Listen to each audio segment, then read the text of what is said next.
ఎందుకంటే గొప్పవాడిని నీ గొప్ప పేరు తెచ్చుకున్నాను. ఎందుకంటే ఈ లోకంలో ఎన్నో ప్రమాదాల నుంచి తప్పించబడ్డాను.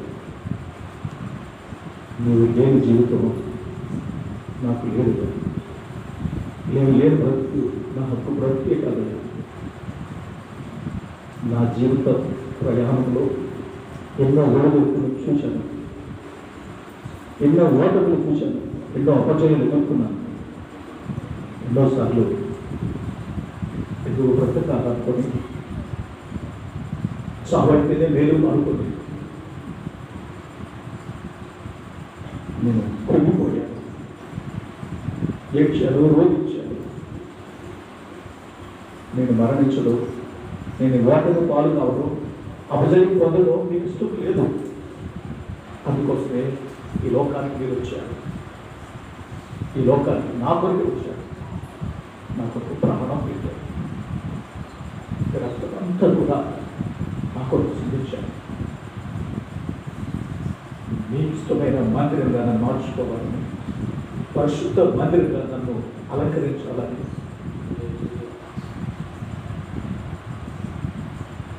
నాకు ఒక వచ్చిన మీకు నేను ఇవ్వలేకపోతున్నాను. మారిన నా బ్రతుకును నీకు సమర్పించుకోకపోతున్నాను. జీవము కలిగిన సజీవమైన మందిరం కనుక నేను కట్టబడలేకపోతున్నాను. ఈ మందిరానికి ఇచ్చిన ప్రాధాన్యత, నా దేహం అనే మందిరాలు నేను పవిత్రంగా ఉండాలి, పరిశుద్ధంగా ఉండాలి, పరలోక ప్రతిబింబము నాలో కనబడి నా ప్రభువు మాత్రమే నేను ప్రతిష్ఠింపబడాలని ఆలోచన నాలో ఈ రోజు నాకు లేదు.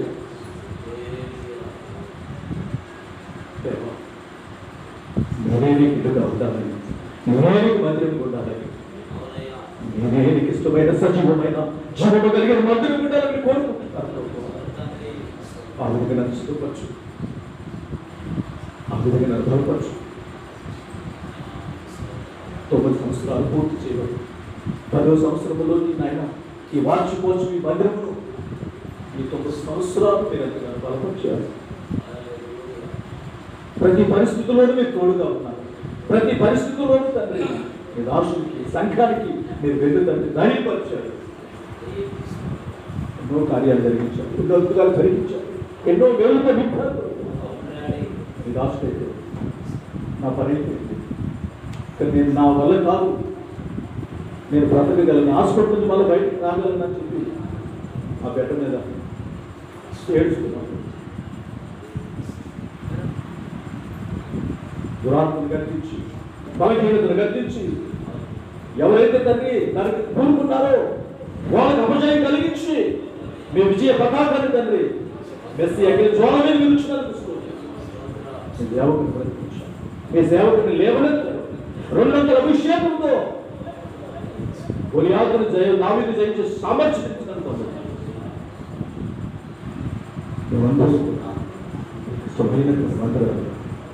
ఇల్లుగా మార్చబడి మహిమలోనికి సత్యంలోని సర్వసత్యంలోనికి పరలోకానికి వెళ్ళేటువంటి ఆయన గొప్ప యోగిలోనికి నడిపించుకుని నామమున ప్రార్థిస్తున్నాను తండ్రి.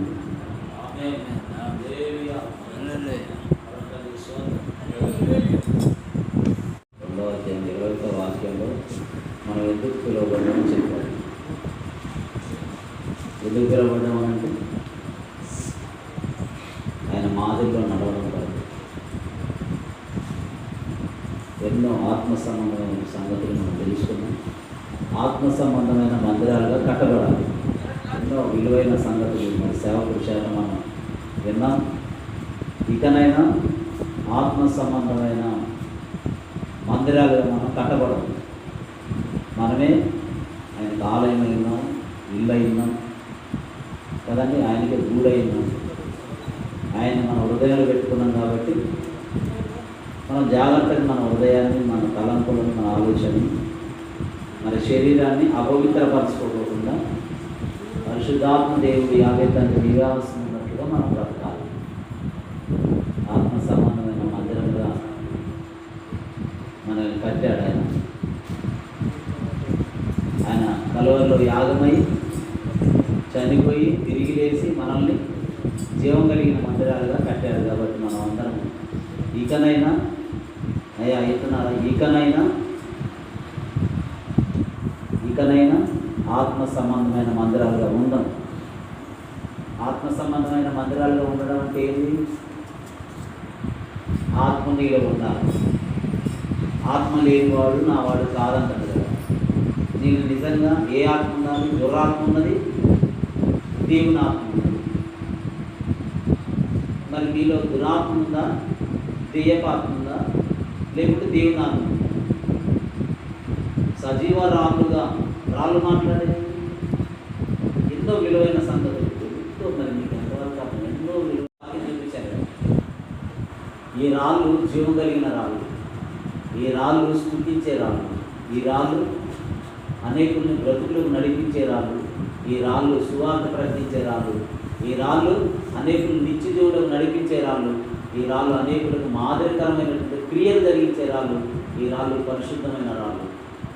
ఈ రాళ్ళే సొంతమైనటువంటి రాజ్యాన్ని పొందుకునే రాళ్ళు. కాబట్టి మరి ఆయన ఆత్మ మీలో ఉంటేనే ఆయన దేవాలయంలో మీరు పిలువబడతారు. ఇది గుర్తుంచుకోవాలి. మీరు దేవుని నమ్ముకున్నా అని ఉట్టి మాటలు చెప్తే కుదరదు. ఒట్టి మాటలు కట్టిపెట్టి గట్టి మీద తలపట్టదు. ఎలా? ఆత్మను పొందుకునే విధంగా. అర్థమైందా? నువ్వు ఎంత సంపాదించి ఏదేది ఎంత కోటీశ్వరుడుగా నీ వెనక ఎంత అన్నదండలు ఉంది, కానీ పరిశుద్ధ ఆత్మ నీలో లేకుంటే, నీలో నివాసమై ఉండకపోకుంటే నువ్వు ఎన్ని ప్రార్థనలు చేసినా వ్యర్థమే. మనం అందరం మందిరాలు, నాతో పాటు ఈ మందిరాలు మాట్లాడే మందిరాలు కావు, మోగ మందిరాలు కావు, మాట్లాడే జీవం కలిగిన మందిరాలు మనమంతా. కాబట్టి మనం ఏం చేయాలా? పనికి మాలిన విసుగు కలిగించే ఈ లోక సంబంధమైన మాటలకు తావివద్దు. పౌలు చెప్తారు కదా, కల్పన కథల వైపు, ఈ లోక మాటల వైపు కాకుండా దేవుని మాటలు నలుగురు కూర్చున్నప్పుడు మనం దేవుని ఆలయం ఉన్నాం కాబట్టి, దేవుడు మనలో నివాసం ఉంటుంది కాబట్టి, మన హృదయాంతరంగం నుండి, పెదాల్లో నుండి, నాలుక నుండి వచ్చే ప్రతి మాట అది జీవం కలిగిన మాటగా ఉండాలి. ఈ మాట జీవము గలదయ్యా యేసయ్యా, నీ మాట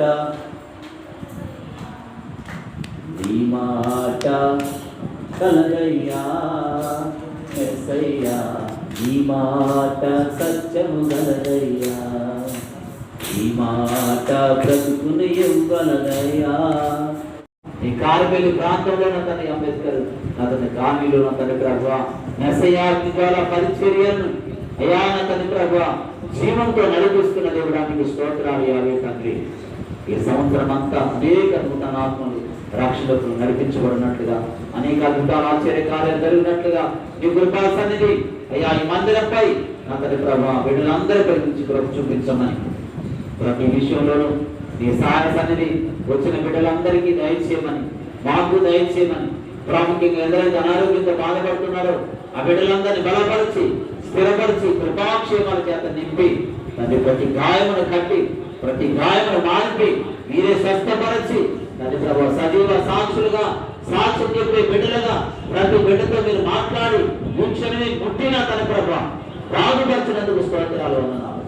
పరిశుద్ధాత్మదేవుడా హృదయ అంతరంగంలో ఉన్నటువంటి పాపిష్ట ఆలోచనలు తొలగించి పరిశుద్ధాత్మ శక్తి చేత ఆత్మ సంబంధమైన సజీవ రాలుగా మందిరాలుగా తన ప్రభు బిడ్డలు జీవించడానికి సహాయం చేసి ప్రతి సంవత్సరం అంతా మీ కృపాక్షేమాలు బిడ్డలందరిపై మాపై ఉంచి మీరే నడిపించి కృప చూపించమని, ప్రతి వచ్చిన ప్రతి బిడ్డ అవసరం తక్కువలు తీర్చండి, వ్యాధి బలహీనతల బంధకాలు కలిగించండి, దురాత్మ ప్రభావాలు లయపరచండి, ఈ స్థాయి నుంచి కాచి కాపాడమని, ఈ సంవత్సరం అంతా సంతోషం సమాధానం ఆనందం వచ్చిన ప్రతి బిడ్డకు సంఘ బిడ్డ అందరికీ దయచేయమని తండ్రి. మరి ఈ కూలికి ఎందరైతే నా తండ్రి ప్రభు సహకరించారో బిడ్డలందరూ దీవించి అయ్యా బలపరి స్థిరపరచమని, వచ్చిన ప్రతి బిడ్డను ఆదరించి కృపాక్షేమాల చేత సంతోషపరిచి సమాధానంతో నింపి వారి కుటుంబాల్లో సంతోషం సమాధానం దయచేయమని, ప్రతి వారిని మందిరానికి వచ్చి ఆత్మ సంబంధమైన సంగతులు నేర్చుకొని